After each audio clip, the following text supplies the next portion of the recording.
everyone! Welcome back to my channel. Today is so obvious what we are creating. Edward Scissorhands, right? But like kind of a female version. I guess it could still be a male version, whatever. I was going to use liquid latex with this look, but it ended up not turning out the way I wanted to, and the only liquid latex I have is like a super dark flesh color. It's not light enough, so it was like turning up really dark and I couldn't color correct it and it was just a mess. So I went an alternative route. You'll see later on in the video what I did. These Scissorhands are from Amazon. They're kind of janky, to be 100% honest with you. One of them is broken, but they were like $25, so... And I mean, for just like a video or a makeup look and pictures, whatever, it works.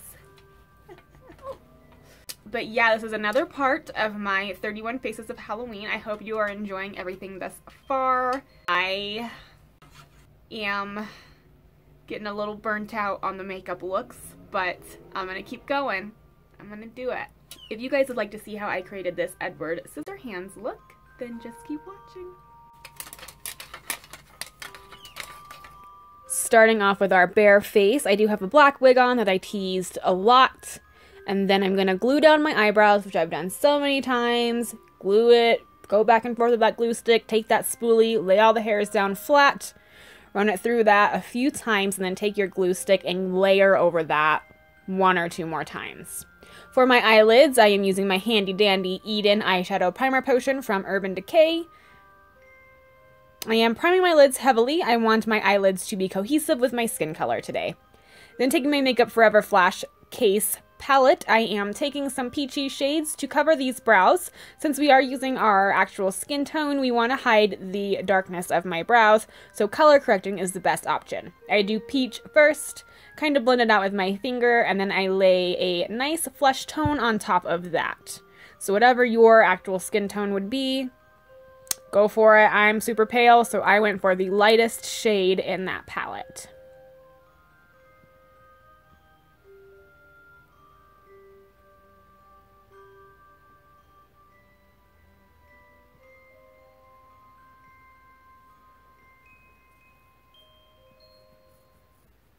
Then I'm priming my face. For foundation today, I'm using my Givenchy Photo Perfection foundation.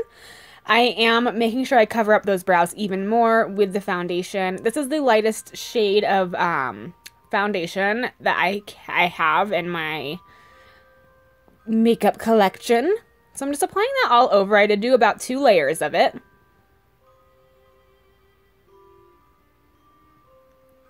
And then I really go on top of those brows one more time just to make sure they're nice and covered. And I also set it with some translucent setting powder. Taking my Kat Von D shade and light palette, we're going to start with the eyes. We want the eye shape to look really sad, because that's how Edward's eyes are. So I'm bringing it up towards the front of the brow there, and then I'm kind of dragging it downwards towards the outer part of my eye. And I'm using very taupe shades. I'm not using warm colors, I'm using cool colors, because we don't want it to look too much like eyeshadow. We want it to look more like shading or kind of a contour. So you just want to go for that really sad kind of look. Taking it all the way to the inner corner of my eye, but as I reach the outer corner there, I'm not going up as high as I do in the inner corner. We don't want it to reach our eyebrows on the outer corner of our eye. And I just keep layering colors. So I started with a lighter taupe brown, and then I went in with a little bit of a darker taupe brown.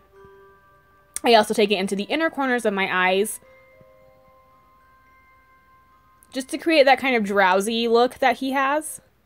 And then I'm also kind of shading the underneath of my eyes. I was looking at a reference picture of Johnny Depp as Edward. So his eyes kind of have that bag we have. We did the same thing with the Maleficent look, very similar, where we created that type of bag that they have underneath of their eyes. It's not like a bag like dark circles. It's a literal like eye bag because of their eye shape. Then I'm really smoking that out with a fluffy brush. Bringing up that shadow a little bit higher over my eyebrow. And then I'm just deepening up that bag underneath of my eye. So starting with the scars, I did a couple to make sure it turned out how I wanted to. And I also changed the background, so that's why it kind of looked a little different. But first I'm kind of shading the outside edges of the scar, and then I'm using my LA Splash Cosmetics Pro Artist liquid liner. I'm creating the line I want, tapping it out with my finger a little bit so it's not super harsh, and then you want to shade the edges of it. Some of them I only shaded the bottom, some of them I shaded the bottom and the top, but you want to make sure you shade them so it looks like they're kind of sitting up on their own and it looks like the skin's actually lifted. I use the same shades I used on my eyes just for shading around those scars. I tried liquid latex and it just didn't turn out. The liquid latex I have is too golden and it doesn't match my super fair skin. And then the liquid latex I have was getting all clumpy and it just wasn't working the way I wanted it to work. So I just switched to this technique. I was looking at a reference picture for all of the scars, so I really got a few of them like on his nose and on some other areas pretty precise, but there were a few where I just kind of went for it and didn't care if it was exact or not. Taking my LA Splash Cosmetics Wickedly Divine Liquid Lipstick in Fallen, I do believe, I'm putting this all over my lips. I'm not putting it on the outer corner, just the center, and then I'm kind of tapping it out with my fingers a little bit and smoking it out even more with a brush. I kept it more so on the center so your lips look a little pouty. You don't want to go all the way to the outer corner there. Then I added a few more scars on the lips. I had one right on the lip. And I just kept adding them where I felt like it would fit best.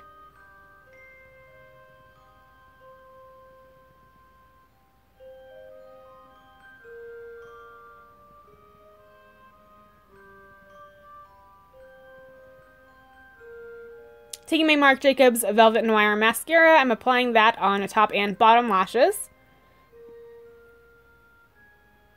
And then just doing a tiny bit of liner on the waterline on the upper eye. And then I do a little bit along the lash line as well. Nothing too crazy. Just wanted to define my eyes a little bit. And I also contour below my lip. I do my Cupid's bow and I do my nose a tiny, tiny bit. I also really start contouring my cheekbones. So I'm sure you've seen this on my channel before, but you want to take that contour down. You want to do a little bit higher on your cheekbone and start taking it down when it gets closer to your mouth and shading in that lower part of your jawline to create that hollowed type of effect. Don't just do it straight in like you would a glam contour. Really start dragging it down towards your jawline and deepening up that corner right there where it does start to go down. Make sure you use a cool contour shade, not a warm contour shade. Contour your jawline a little bit. And then I just start adding some more shading in the eye area, deepening it up. I add a little bit of a gray shadow right in the inner corner to really darken it and bringing up that contouring a little bit over my eyebrow. I also tease my hair some more, put on a turtleneck and my husband's white button-up. And these are from Amazon, like I mentioned. I go ahead and put those babies on. For a video, they're perfect. For a night out, they're probably pretty good too, honestly. But that's it. It's super simple look, super easy. You can, of course, glam it up way more, but I wanted to keep with the normal feel of Edward. Very simple. I hope you guys enjoyed this, and I hope you're enjoying all of my Halloween looks. Make sure you're subscribed to see them all, and I will catch you guys in my next tutorial.